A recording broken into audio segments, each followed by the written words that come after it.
नमस्कार दोस्तों, मैं भूपेंद्र मिश्रा स्वागत करता हूँ आप सभी का हमारे यूट्यूब चैनल में। दोस्तों, आज का ये जो वीडियो है ये हमारे छत्तीसगढ़ में जो आरक्षण विवाद चल रहा है इसके ऊपर है और कैसे प्रतिभागी अपना दर्द कुछ बता रहे हैं मुझे और कुछ कहना चाह रहे हैं, जो वो सारे के सारी चीज़ों को मैं बताऊँगा। कुछ दिन पहले एक प्रतिभागी ने मुझे कॉल किया था और उसने बताया कि सर मैं लगभग 4 साल से इस लाइन में आया हूँ, सीजीपीएससी और व्यापम का तैयारी कर रहा हूँ। लेकिन पहले क्या हुआ, कोरोना आ गया और कोरोना के चक्कर में हमारे छत्तीसगढ़ में कोई वैकेंसी कंप्लीट नहीं हुआ, यह आया ही नहीं कहा जाए। उसके बाद हमारे छत्तीसगढ़ में आ गया आरक्षण विवाद। उसके चक्कर में भी क्या हुआ, कोई भी कॉम्पिटिटिव एग्जाम कंप्लीट नहीं हो पा रहा है। वो जो प्रतिभागी है मुझे बोल रहा था कि सर मैं अब जैसे कि घर जाता हूँ ना, तो मुझे मेरे घर वाले तो ज़्यादा कुछ नहीं बोलते हैं, लेकिन जो आसपास के पड़ोसी हैं मेरे या मेरे दोस्त यार हैं वो कहते हैं कि कैसे आ गए डिप्टी कलेक्टर भाई। मतलब एक प्रकार से टोंट मारते हैं सर मेरे को। मैं क्या है, मैं बहुत मेहनत से तैयारी कर रहा हूँ सर। प्रतिभागी बोलता है कि मैं बहुत मेहनत से तैयारी कर रहा हूँ सर और मुझे लगता है कि मैं निकाल भी लूँगा, लेकिन छत्तीसगढ़ में कोई वैकेंसी कंप्लीट ही नहीं हो रही है सर। मैं क्या करूँ? क्या मैं चुपचाप बैठ के तैयारी करते रहूँ? क्या करूं सर, आप मुझे बताओ। मैंने उसे समझाया है। साथ ही साथ अभी बहुत सारे जो छत्तीसगढ़ में एक छत्तीसगढ़ संयुक्त मंच बनाया जा रहा है, बेरोजगार मंच, एक टेलीग्राम चैनल है। उस पर ये जो वीडियो देख रहे हो उसके नीचे डिस्क्रिप्शन में लिंक दे दूंगा, आप सभी उसमें जाकर के जुड़ जाइएगा। लेकिन मेरे कुछ बातों को पहले सुनिएगा, उसके बाद वहाँ जाइए और वहाँ जुड़िए जरूर।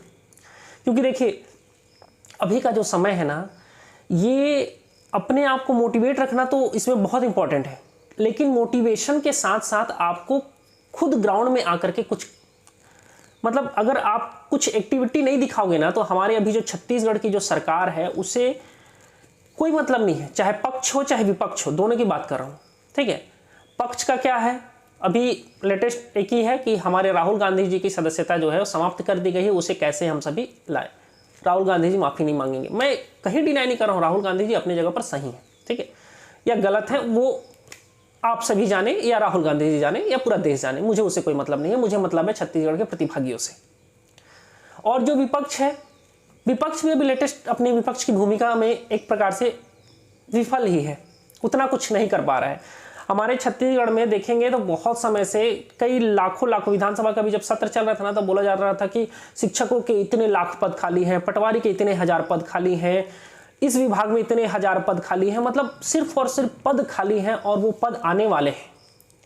और जो हमारे छत्तीसगढ़ के जो प्रतिभागी हैं वो बैठ करके बेचारे चुपचाप पढ़ रहे हैं पिछले 4 सालों से, और कोई भी वैकेंसी ढंग से कंप्लीट नहीं हुई। कुछ वैकेंसियां आई, यहाँ तक कि सीजीपीएससी तक का एग्जाम लटका हुआ है। किस कारण से? इसी आरक्षण विवाद के चक्कर में। अब इसमें उन प्रतिभागियों का क्या दोष है जो चुपचाप बैठ के पढ़ाई कर रहे हैं?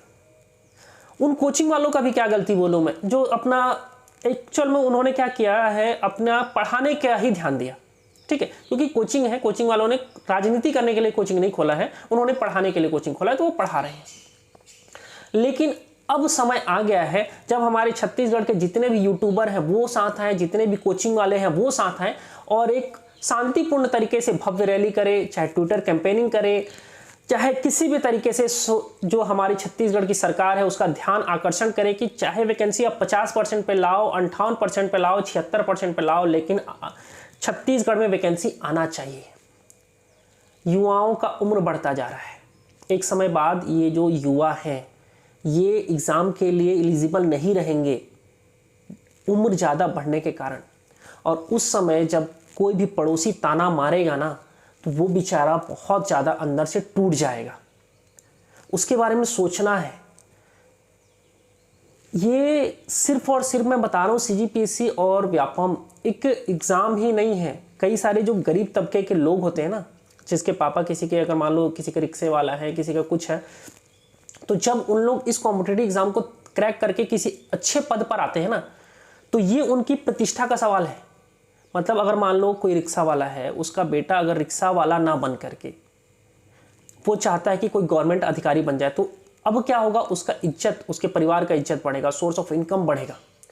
तो एक प्रकार से कोई ये नहीं कहेगा कि ये देखो ये रिक्शा वाले का बेटा जा रहा है, नहीं, उस समय ये कहेगा कि ये देखो ये फलाने अधिकारी जा रहे हैं। इसलिए कई सारे प्रतिभागी तैयारी करते हैं। हमारा छत्तीसगढ़ एकदम से करोड़पतियों का राज्य नहीं है, यहाँ पर बहुत ज़्यादा करोड़पति नहीं हैं, लेकिन ज़्यादातर हमारे यहाँ गरीब तबके के ही लोग रहते हैं और उनके जो बच्चे हैं उनका अपना स्टैंडर्ड अगर जीवन जीने का अगर बढ़ाना है तो वो एक ही तरीका होता है, सरकारी नौकरी में आए और उसके बाद वो सम्मान प्राप्त करें। और वो सम्मान उनको तभी मिलेगा जब छत्तीसगढ़ में कोई ना कोई रोजगार होगा, कोई ना कोई वैकेंसी आएगा। लेकिन हमारे छत्तीसगढ़ में कभी कोरोना के कारण, कभी आरक्षण के कारण से विवाद चल रहा है और छत्तीसगढ़ में कोई वैकेंसी नहीं आ रहा है। और वो जो प्रतिभागी है ना, वो जो चुपचाप बैठ के पढ़ रहे हैं ना, मुझे उसके लिए बहुत दुख होता है। तो अब प्रतिभागियों, अब समय आ गया है कि आप सभी जितना भी मंच बन रहा है, चाहे कोई यूट्यूब वाला बनाए, चाहे कोई कोचिंग क्लास वाला बनाए, चाहे सब कोई सम्मिलित रूप से बनाए, उसमें जुड़ो। क्योंकि हम सभी 4 साल तक पढ़ के तो देख लिए, अब कम से कम अगर 4 महीने हम आंदोलन कर करके, ट्विटर कैंपेनिंग करके, कुछ भी करके अगर सरकार का ध्यान आकर्षण कर सके तो बहुत बड़ी चीज है। नहीं तो इतना समझ जाओ, सितंबर में आचार संहिता आ जाएगा, उसके बाद छत्तीसगढ़ में कोई वैकेंसी नहीं होगा। और उसके बाद जब नई सरकार आएगी ना तो और वैकेंसी नहीं कंप्लीट करेगी तुरंत में। कोई सरकार अभी नया आया रहेगा, चाहे वो कांग्रेस आ जाए चाहे बीजेपी आ जाए, दोनों में से कोई भी आ जाए, तो होगा क्या, वो पूरा का पूरा किसमें फोकस करेंगे, अपना नया। जब अंत में ही वैकेंसी आता है ना, याद रखना, अंत में ही जितने आंदोलन होते हैं उन सबकी मांगों को पूरा किया जाता है। शुरुआत में जल्दी कोई नहीं करता है, क्योंकि अभी तो हमारे पास 5 साल है, ये सोच के लोग बैठे जाते हैं नेता, क्योंकि नेताओं को सिर्फ अपना पड़ा रहता है, किसी दूसरे का नहीं। बाकी ये वीडियो के माध्यम से मैं आप सभी को यही कहना चाहता हूं कि जो भी मंच बने आप सभी को विरोध करने का या रोजगार दिलाने का या जो भी कोई भी, तो उसमें जुड़ो जरूर। सिर्फ और सिर्फ अब बैठ करके पढ़ने का समय नहीं है भाई लोग, अब समय है चाहे ग्राउंड में आओ चाहे ऑनलाइन। आज के समय में देखो ऑनलाइन का ही जमाना है, ट्विटर से बड़ी बड़ी सरकारें हिली हैं और उन्होंने लोगों को माना है। तो जो भी कोई भी कैंपेनिंग करता है तो मेरा उसमें पूरा का पूरा समर्थन है। अगर कोई मुझसे जुड़ना भी चाहेगा और बोलेगा कि फलाने चीज के लिए है और आंदोलन कर रहे हैं, उसके लिए आप वीडियो बना दीजिए, प्रचार कर दीजिए, तो मैं बिल्कुल करूंगा।